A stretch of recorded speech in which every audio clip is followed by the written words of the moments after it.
निवडणुकीत तुम्हाला मराठवाडा बिनविरोध झाली, मात्र यावेळेस निवडणूक लागली, काय सांगा? यापूर्वी सातत्यानं ते सांगायचे खरेदी विक्री संघ अडचणीत आहे, फार काही मोठी संस्था नाही, तालुक्याच्या दृष्टीने आपणही निर्णय घ्यायचा की नको, निवडणूक होईपर्यंत ते फार सरळ वागायचे, मी त्यातला नाहीच अशा पद्धतीने त्यांची वागणूक असायची.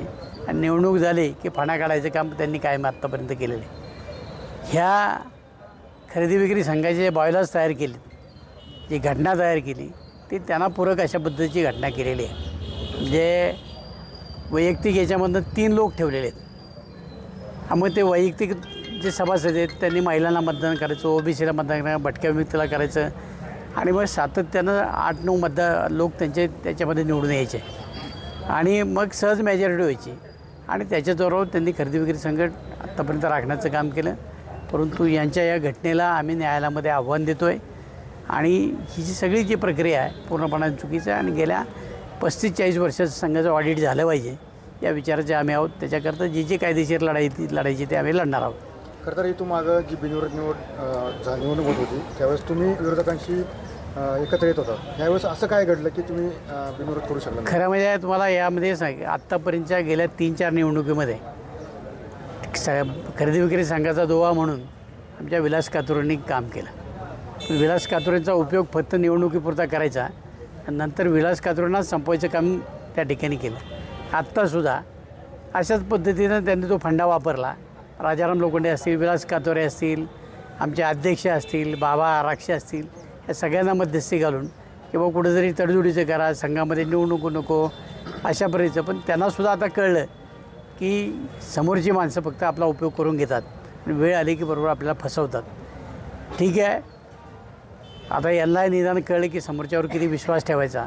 भविष्यामध्ये आमची लढाई तर त्याच्याविरुद्ध पूर्वी होती, आजही होती आणि उद्या चालू राहणार आहे. मी कधीही त्यांच्याबरोबर कुठल्याही तडजोडीला आत्तापर्यंत गेलो नाही आणि जाणार बी नाही. आणि सगळ्यात महत्त्वाची ते जे बायलॉज केलेत त्याच्या विलास कातुरेच्या सह्या खोट्या आहेत, त्यालाच आम्ही आव्हान देतो आहे. कारण विलास कातुरेंनी सह्या न करता बायलॉज तयार केलेले आहेत. आणि त्यामुळे हे ज्यावेळेला होईल त्यावेळेला यातल्या काही लोकांना 100% जेलमध्ये जावं लागेल. विधानसभेच्या निवडणुकीमध्ये तुम्ही अनेक मुद्दे उपस्थित केले, पगाराचा विषय असेल किंवा कोणाचा काय असेल विषय. आजही तो मुद्दा आहे ना माझा. 75 वर्षाचा माणूस ज्यावेळी नोकरी करतून त्याला 90,000 रुपये पगार मिळतो, तो कधीच तिथे हजर नसतो. 65-70 वर्षाचा माणूस त्याचा सहसचिव राहतो, त्याचाही काही संबंध नाही, त्यालाही आज 60-70 हजार रुपये पगार आहे. हा संघ केवळ त्यांच्या पगाराकरता चालला आहे. लोकांच्या भल्याकरता इथं काहीच मिळत नाही, काहीच चाललेलं नाही. आताच्या निकालात काय तुमची अपेक्षा आहे? असं आहे, तुम्हाला निकालात आमच्या काही सहकाऱ्यांनी त्याच्यामध्ये निवडणुकीला सामोरे जायचा विचार केला. शेवटी असं आहे, माझे सहकारी माझ्याकरता जीवाचं रान करतात, त्यांच्याकरता मलाही त्यांच्याबरोबर जावं लागलं. परंतु ज्या वेळेला वैयक्तिक सभासदांमधनं 3 जागा जर ठेवल्या तर निकाल स्पष्ट आहे. परंतु त्यालासुद्धा कसं सामोरं जायचं आम्ही आमच्या पद्धतीने जाऊ. त्या 3 जागांमध्ये तुमचे समर्थक सुद्धा आहेत ना? नाही, आता म्हणून तर भविष्यामध्ये काय करायचं ते आम्ही ठरवणार. तुमची मेजॉरिटी किंवा तुमचे समर्थक आले तर तुम्ही कोर्टात जाणार नाही? नाही, कोर्टाचा भाग वेगळा आणि हा भाग वेगळा. तिथे जे बॉयलर्स आहेत, तिथे ज्या चुकीच्या घटना आहेत त्याच्याविरुद्ध तो कोर्टात जाणारच आहे. कारण अशा प्रकारचे बॉयलर्स महाराष्ट्रामध्ये कुठेही नाहीत, असे बॉयलर्स यांनी बनवले. आणि आता तर काही नाही, मी जिल्हा सहकारी बोर्डामध्ये चेअरमनच निवडणूक निर्णय अधिकारी असायचा. मी जो मतदार आहे, जो निवडणुकीला उभा राहणार आहे, तोच निवडणूक निर्णय अधिकाऱ्याचा, ते मी माझ्यामुळेच बदललं आहे. तिथेही येणे अधिकाराची 50 वर्ष गाजवलं. ते अशाच पद्धतीने की स्वतःच्या हिताचे सगळे बॉयलर्स तयार करून घ्यायचे आणि ती संस्था ताब्यामध्ये ठेवायची.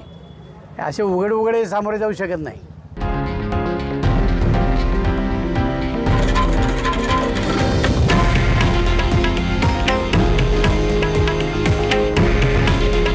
हे आहे देशातील नंबर 1 न्यूज नेटवर्क आणि आपण पाहत आहात TV9 मराठी.